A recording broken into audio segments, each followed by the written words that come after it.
नमस्कार दोस्तों, मेरा नाम है प्रमोद कुमार। जय वो डायरी में एक बार फिर से आप सभी का स्वागत करता हूं। तो दोस्त, आज अपन लोग स्टार्ट करेंगे प्रश्नावली 6.2। इसमें जो महत्वपूर्ण क्वेश्चन है, आपके एग्जाम पॉइंट ऑफ व्यू से इम्पोर्टेंट है, उसी को सॉल्व करेंगे। ठीक है, तो सबसे पहले देख लेते हैं इसका इम्पोर्टेंट क्वेश्चन है। क्वेश्चन नंबर 1, 3, 4, 5, 6 ये इम्पोर्टेंट है आपका। और इसमें जो आपका थ्योरी रिक्वायरमेंट होने वाला है वो प्रमेय 6.1, जो मैंने ऑलरेडी प्रीवियस क्लास में आपको बता चुका हूँ। अब स्टार्ट करते हैं क्वेश्चन। ठीक है, पहला क्वेश्चन क्या कहता है? कहता है figure number 1, figure number 2 DE समांतर है बीसी का, तो ज्ञात करना है फिगर नंबर ए में ईसी का मान और फिगर नंबर 2 में एडी का मान। तो पहले फिगर नंबर ए से स्टार्ट करते हैं। क्या दिया गया है भाई? दिया है डीई समांतर है बीसी का, इसलिए क्या होगा? देखिए क्या है, डीई समांतर है बीसी का, तो ये दोनों समान अनुपात में होगा। कैसे? समानुपाती प्रमेय से या थेल्स प्रमेय से। तो यहाँ पर लोग लिख सकते हैं एडी बटा बी डी इक्वल टू एई बटा सीई। और ये कहाँ से? समानुपाती प्रमेय से। समानुपाती प्रमेय से एडी का मान देखिए कितना दिया हुआ है, 1.5, और बीडी का मान कितना दिया हुआ है, 3 सेंटीमीटर, और एई का मान कितना दिया हुआ है, 1 सेंटीमीटर, एक। और सीई का मान या ईसी का मान ही तो निकालना था। ठीक है, ये 3 भागा में उधर जाएगा तो गुना में हो जाएगा, ईसी इधर भागा में इधर आएगा तो गुना में हो जाएगा। तो ईसी बराबर 1 गुना, ये 3 भागा में तो गुना में, ये 1.5 गुना में तो इधर जाएगा तो भागा में 1/5।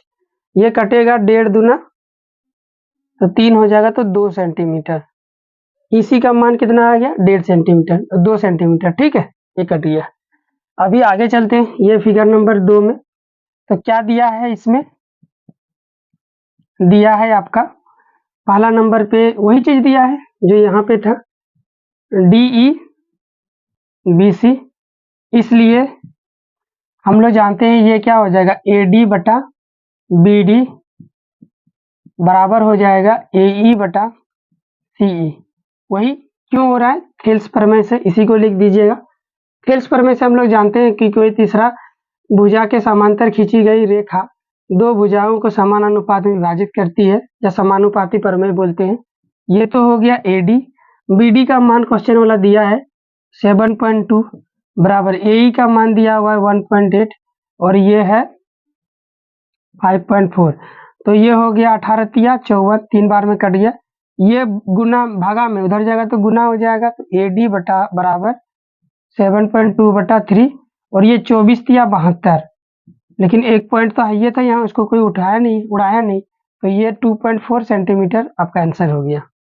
ठीक है दोस्त, अब अपन लोग चलते हैं नेक्स्ट, जो आपका थोड़ा सा टफ क्वेश्चन है और दिमाग का इस्तेमाल करना पड़ेगा और साथ में बहुत ज्यादा प्रैक्टिस भी करना पड़ेगा। ठीक है, क्या कहता है? आकृति में यदि एल समांतर है सी बी का, तो पहले एल एम खोजिए भाई, कहाँ है? एल एम समांतर है सी बी का, तो ये इसके समांतर है, तो त्रिभुज कौन बन रहा है भाई? ये वाला त्रिभुज बन रहा होगा। ठीक है, क्योंकि समांतर जब अपन लोग करेंगे तो पहला हमारा काम बनता है त्रिभुज को खोजना कि कौन सा भुजा किसके समांतर है। तो जो भुजा जिसके समांतर है वही वाला त्रिभुज को लेना है। ले लिया अपन लोगों ने। दूसरा क्या बोल रहा है? एल एन समांतर है सी डी का, तो एल एन ये भुजा इसके समांतर है, तो इस भुजा के समांतर बनने वाला त्रिभुज कौन है? ये है, ये त्रिभुज है। ठीक है, तो आपने को क्या साबित करना है? A M upon A B, A M upon A B छोटा भुजा अपॉन बड़ा भुजा, और A N upon A D छोटा भुजा अपॉन बड़ा भुजा। ये अपने को क्या करना है? साबित करना है। सबसे पहले लिखेंगे दिया है। ठीक है, क्या दिया है? त्रिभुज ए बी सी। इसी त्रिभुज को ले लेते हैं ऊपर वाले को, ए बी सी में क्या दिया है? एल एम समांतर है सी बी का। इसलिए जब हम लोग जानते हैं थेल्स प्रमेय से कि यदि कोई रेखा तीसरी भुजा के समांतर है तो वो समान अनुपात में भुजाओं को विभाजित करती है, दो भुजाओं को। तो ए एम बटा बी एम बराबर ए एल बटा सी एल, ए एल बटा सी एल। ठीक है, और ये कैसे आप लिख पा रहे हो, प्रमेय 6.1 से। अब यहाँ पे आपको लॉजिक समझने की जरूरत है। ठीक है, वैसे आप बार बार प्रैक्टिस करोगे तो याद तो हो ही जाएगा। आपको क्या चाहिए भाई, क्वेश्चन देखिए यहाँ पे ए बी चाहिए, यहाँ पे ए बी है नहीं, तो ए बी आप कैसे ला सकते हैं। ए बी देखिए बड़ा वाला भुजा है, ए बी बड़ा वाला भुजा है जो दो छोटे छोटे भुजाओं के जुड़ने से बना है। ए एम जोड़ बी एम, ए एम जोड़ बी एम, तो मुझे क्या करना पड़ेगा, ए एम में बी एम जोड़ूंगा तो ए बी मिल जाएगा, या तो बी एम में ए एम जोड़ूंगा तो मुझे ए बी मिल जाएगा। अब किसमें किसको जोड़ूं वो समझने की बात है। ऊपर में देखिए क्या सिद्ध करना है, ऊपर में ए एम चाहिए आपको, मतलब ए एम को मैं उड़ाऊंगा नहीं। ठीक है, तो ए एम को मुझे नहीं उड़ाना पड़े इसीलिए मुझे इसको पलटना पड़ेगा। तो इसको मैं पलट देता हूं, पलट दीजिए, एवं एवं कर देता हूं, एवं B M upon A M equal to, right side भी पलटेगा, सी एल बटा ए एल।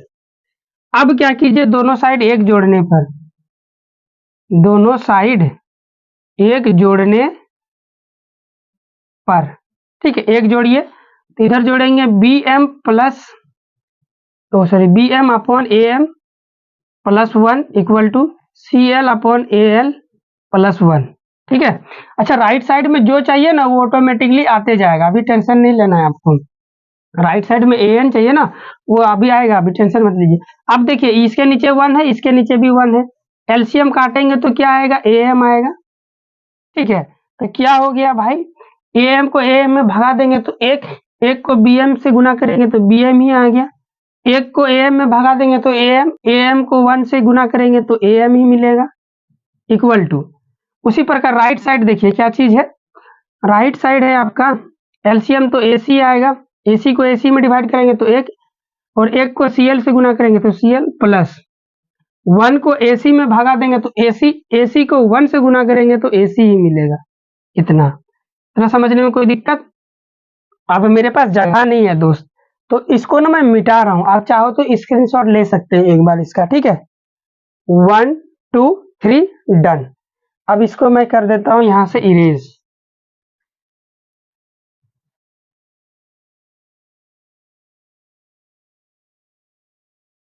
अब देखिए क्या हो गया, बी एम जोड़ ए एम, बी एम जोड़ ए एम, पूरा मुझे ए बी मिल जाएगा ना, यहां लिखता हूं A B upon A M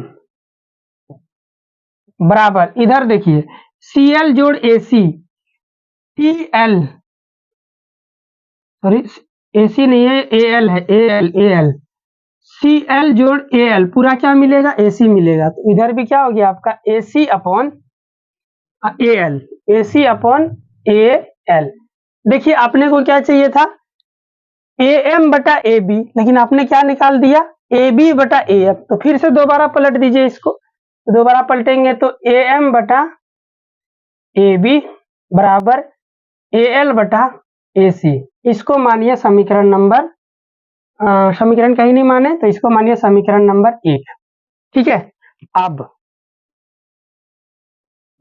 त्रिभुज, नीचे वाला त्रिभुज को पकड़िए, ए डी सी में, ए डी सी में वही चीज सेम काम करना है आपको। एल एन समांतर है सी डी का, इसमें क्या है भाई, एल एन समांतर है सी डी का, तो इसलिए ये देखिए छोटा भुजा का अनुपात मतलब ए एन बटा डी एन बराबर होगा ए एल बटा सी एल, ए एल बटा सी एल।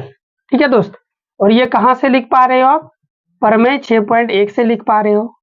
अच्छा आगे चलते हैं, उसी प्रकार आप देखिए आपको क्या चाहिए भाई, ए एन चाहिए, वही सेम प्रोसेस चाहिए, ए डी नहीं, A D A D A D A D देखिए ए डी बड़ा वाला, तो बड़ा वाला भुजा कैसे मिलेगा, छोटा वाला को जोड़ेंगे, ए एन जोड़ डी एन, तो ए एन मिल जाएगा।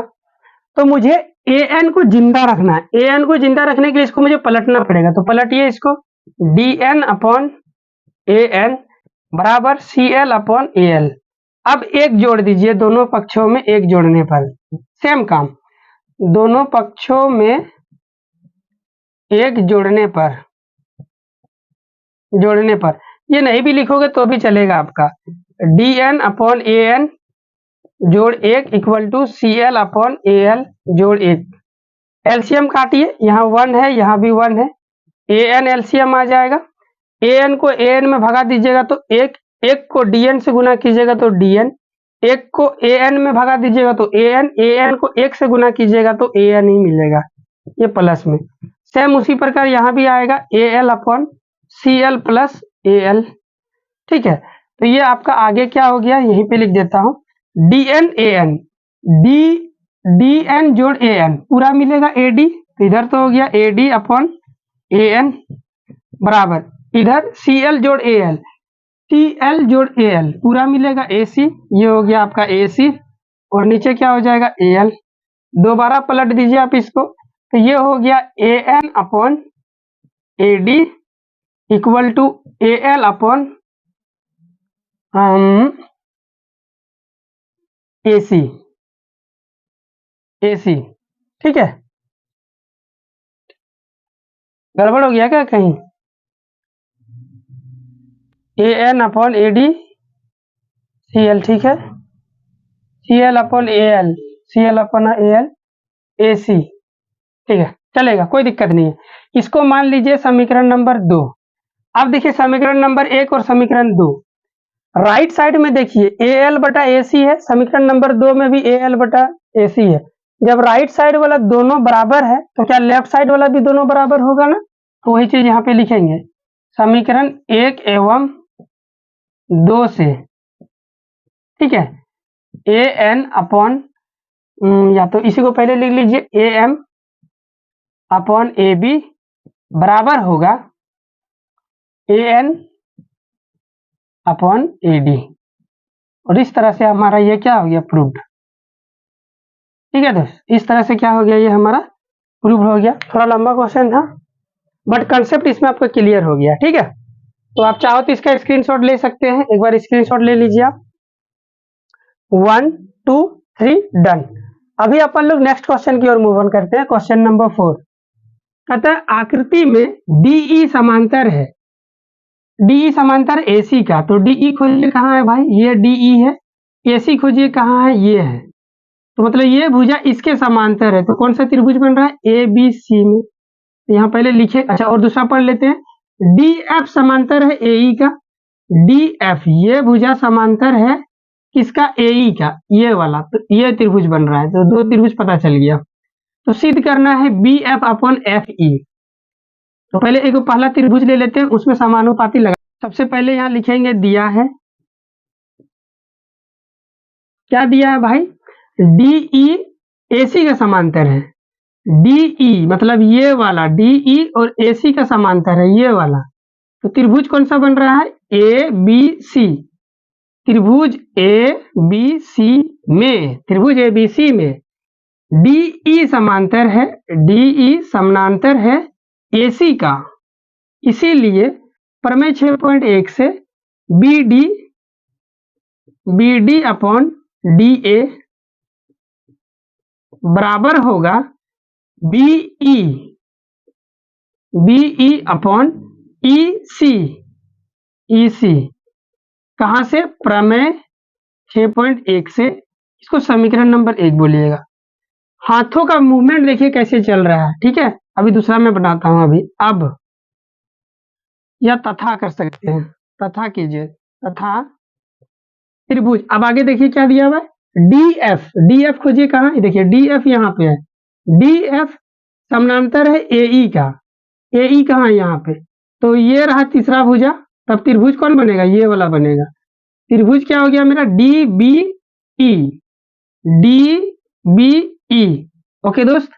अब इसमें क्या दिया हुआ है, DF समांतर है AE का, DF समांतर है AE, तो हम लोग लिख सकते हैं BD, नीचे से ऊपर की ओर हाथ चल रहा है, तो यहाँ लिखेंगे लेफ्ट से राइट की ओर, ऐसे समझ लीजिए BDDA, ये हो गया BDDA। तो दूसरे भुजा में भी हम लोग लेफ्ट से राइट की ओर हाथ चलाएंगे। यदि पहला भुजा में राइट से लेफ्ट की ओर हाथ चला रहे हैं तो उसका नामांकन दूसरे भुजा में भी राइट से लेफ्ट की ओर करेंगे। यदि आपने नामांकन लेफ्ट से राइट की ओर किया है एक भुजा में, तो राइट साइड में भी लेफ्ट से राइट ही करेंगे। ये ऑर्डर आपको याद रखना है, दोनों में सेम ऑर्डर रखना है। तो क्या हो जाएगा, ये ही तो है आपका B F upon F E, ये हो जाएगा एफ ई, और ये भी कहां से, प्रमेय 6.1 से। ठीक है दोस्त, तो ये हो गया समीकरण नंबर 2। तो अब लिख सकते हैं अपन लोग समीकरण 1 एवं 2 से। ध्यान से देखिए दोस्त, B D upon A D, समीकरण 2 में भी B D upon A D या डी एल, तो दोनों क्या है, लेफ्ट साइड में आपस में बराबर है, तो राइट साइड वाला भी बराबर होगा। तो इसको अपन लोग लिख सकते हैं बी ई अपॉन ई सी बराबर होगा B F upon F E, और यही चीज अपने को प्रूव करना था, ठीक है, सत्यापित करना था। तो हमने क्या किया, सत्यापित कर दिया। यहाँ पे लिखेंगे हेंस प्रूव्ड, हेंस क्या लिख दिया, प्रूव्ड लिख दिया। ठीक है, अब चाहो तो आप इसका स्क्रीनशॉट ले सकते हैं। एक बार मैं हट जाता हूं, 1 2 3 डन। ओके, अब मैं मिटा रहा हूं इसको पूरा। ठीक है, अब ये पी क्यू आर हो गया, और ये हो गया डी ई एफ हो गया, और ये ओ हो गया। कहता है डी ई समानांतर है ओ क्यू का। तो डी ई देखिए, ये रहा डी ई समांतर है ओ क्यू का, ये भुजा के समांतर है। त्रिभुज कौन सा बन रहा है, ये वाला त्रिभुज बन रहा है। ठीक है, ये वाला दिखा आपको, ये वाला त्रिभुज। तो पहले लेंगे, दिया है त्रिभुज ओ क्यू पी या पी ओ क्यू में क्या समांतर है भाई, डी ई समानांतर है ओ क्यू का। इसलिए अपन लोगों का होगा पीई बटा ई क्यू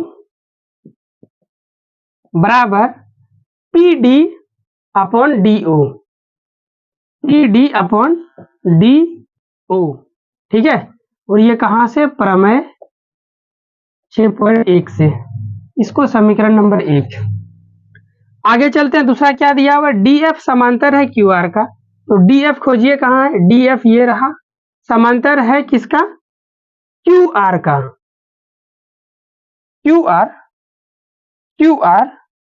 क्यू आर नहीं होना चाहिए, थोड़ा सा मिस्टेक हो गया है, ओ आर, तभी तो मैं सोच रहा था ओ आर का इसका समांतर है, ये जो है इसका समांतर है। तो ये वाला त्रिभुज बन रहा है, दिख रहा है, पी ओ आर, और यहां लिखेंगे त्रिभुज पी ओ आर में, त्रिभुज पी ओ आर में क्या है भाई, डी एफ समांतर है ओ आर, इसलिए पी एफ बटा एफ आर बराबर होगा पी डी बटा डी ओ। और ये कैसे लिख पाया आपने, प्रमेय 6.1 से। इसको समीकरण नंबर 2। अब जरा आप ध्यान से देखिए, राइट साइड में P D upon D O, right side दोनों समीकरण में बराबर है, तो लेफ्ट साइड वाला भी बराबर होगा। इसको बराबर करते हैं अपन लोग, यहाँ लिखेंगे अतः समीकरण 1 एवं 2 से, ठीक है, 1 एवं 2 से लेफ्ट साइड वाला भी बराबर हो जाएगा। तो यहाँ लिखेंगे P E upon E Q बराबर P F upon F R. अब ध्यान से देखिए, पीई और ई क्यू है कहां, देखिए पीई ये वाला है, पीई अपॉन ई क्यू मतलब ये वाला ई क्यू। राइट साइड में क्या है, पी एफ और एफ आर यानी एफ आर, ये वाला। तो त्रिभुज इस बार कौन बन रहा है, ये। तो भाई मध्य बिंदु कौन है भाई, ये वाला ई हो गया मध्य बिंदु। इस भुजा में मध्य बिंदु नहीं, मतलब भुजाओं को विभाजित करने वाला बिंदु कौन हो गया, इस भुजा को विभाजित करने वाला ई, इस भुजा को विभाजित करने वाला एफ। और ये दोनों अनुपात आपने क्वेश्चन से बनाते बनाते आया तो पता चला आपको कि पी एफ ई क्यू जो अनुपात मिला वो इसका पी एफ और एफ आर के अनुपात के बराबर है। तो हम लोग जानते हैं थेल्स प्रमेय का विलोम से या समानुपाती प्रमेय का विलोम से कि यदि दो भुजाओं का अनुपात बराबर है, दो भुजाओं का अनुपात यदि बराबर है, समानुपाती है, तो उन दो भुजाओं को विभाजित करने वाला रेखा कौन हो गया भाई? ई एफ, वो तीसरी भुजा के समांतर होगी। तो वो किसके? थेल्स प्रमेय का विलोम से या प्रमेय 6.2। ठीक है, तो यहां लिख सकते हैं इसलिए ई एफ समांतर होगा क्यू आर का। यहां लिखेंगे प्रमेय 6.1 के विलोम से। ठीक है, पूरा नंबर मिलेगा आपको, कोई दिक्कत नहीं है, एकदम कोई काट नहीं सकता है, आप ऐसे लिख सकते हैं। इतनी बात समझ में आ गया आपको? अब आप चाहो तो इसका स्क्रीनशॉट एक बार लिख सकते हैं। लीजिए, इसका सॉल्यूशन है इधर, कहाँ चला गया? ये चला गया। 1 2 3 डन। ओके, अभी अपन लोग चलते हैं ये सबसे आखिरी क्वेश्चन। ये भी वैसा ही क्वेश्चन है जैसे इसको आपने सॉल्व किया। ध्यान रखना आपको, इसको बार बार प्रैक्टिस करना है, तभी आपको याद होगा, अदरवाइज आप भूल जाओगे। ठीक है, कहता है आकृति में, कौन सा आकृति है भाई? देखिए, ये आकृति है, आकृति में एपी समानांतर है पी क्यू का। तो देखिए एपी कहाँ है? एपी, ये रहा एपी, समानांतर है पी क्यू का। अब ये पी क्यू कहाँ है? ये रहा। गड़बड़ है क्या? एपी नहीं होगा, यहाँ पे एबी होगा। मैं एक बार चेक कर लेता हूँ। AB correct. देखिए एबी मतलब ये भुजा समांतर है किसका?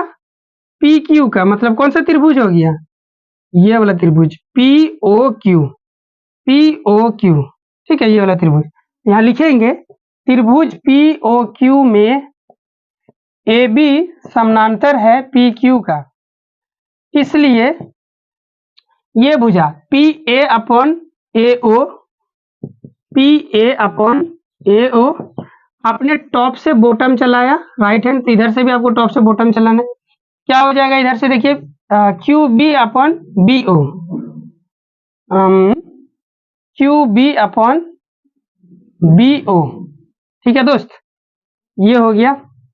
इसको कहां से आपने लाया? प्रमेय 6.1, ये आपको इजाजत देता है। तो समीकरण नंबर 1। और दूसरा देखिए क्या दिया हुआ है? AC समानांतर है PR का। तो ये रहा AC समांतर है PR का। तो त्रिभुज कौन सा बनेगा इस बार? ये वाला त्रिभुज, त्रिभुज POR में AC समानांतर है PR का, इसलिए देखिए क्या हो जाएगा? PA/AO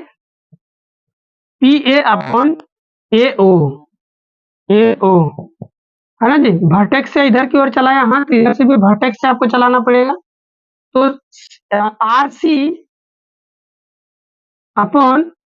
RC/CO, ये क्या हो गया? CO।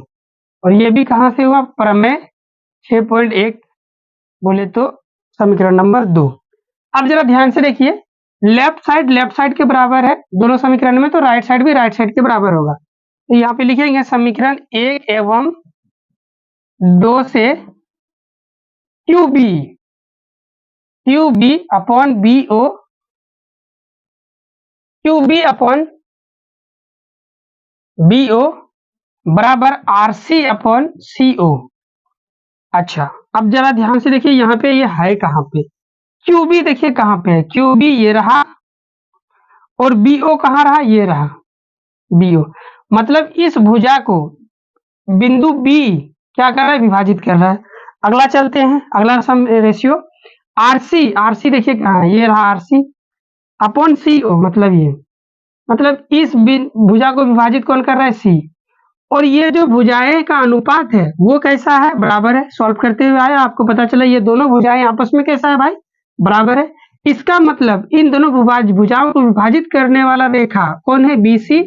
वो जरूर तीसरी भुजा के समांतर होगा, तो BC QR के समांतर होगा। हम लिख सकते हैं अतः BC समानांतर होगा QR का। कैसे पता आपको? प्रमेय 6.1 के विलोम से। ये प्रमेय 6.1 का विलोम या प्रमेय 6.2 से आप लिख सकते हैं। यह हमें इजाजत देता है कि यदि दो भुजाओं का अनुपात बराबर हो तो वो रेखा जो दो भुजाओं में विभाजित करती है वो रेखा तीसरी भुजा के समांतर होगी। इतना बात लिखने के बाद आप नीचे लिख दोगे प्रूव, और आपका क्या हो गया? Question solve. अरे ये प्रूव डेंडन हो गया, प्रूव्ड। ठीक है दोस्त, लंबा चैप्टर था, कॉन्सेप्ट को इसमें आपको सीखते हुए आगे बढ़ना है, तभी इसको कम प्रैक्टिस में भी आप ज्यादा दिन तक दिमाग में होल्ड रख पाओगे। अदरवाइज बहुत ज्यादा प्रैक्टिस करना पड़ता है अध्याय 6.1 को। जो पहली बार बना रहा है उसके लिए तो दिक्कत होगा ही होगा, आई नो, बट फिर भी स्टिल आपको क्या करना है भाई, 5 से 6 बार चैप्टर को प्रैक्टिस करना है, इन्हीं क्वेश्चन को प्रैक्टिस करना है। ठीक है, चलिए अब वीडियो को हम लोग यहीं पे समाप्त करते हैं। और लगे हाथों मैं आपको ना इसका उदाहरण में जो इम्पोर्टेंट है वो बता देता हूँ। उदाहरण नंबर 3 इम्पोर्टेंट है, उदाहरण नंबर 2 इम्पोर्टेंट नहीं है, उदाहरण नंबर 1 इम्पोर्टेंट है। उदाहरण नंबर 1 लिख लो आप, एग्जाम्पल 1 और एंड 3 ये इम्पोर्टेंट है। ये दोनों तो क्वेश्चन बुक में बना हुआ है, ये तो मेरी रिक्वायरमेंट वहां पे नहीं होगी, उसे देख के आप समझ जाओगे खुद से भी। ठीक है, मिलता हूँ नेक्स्ट वाले वीडियो में। Till then good bye, bye bye, आपका दिन शुभ हो। Thank you so much.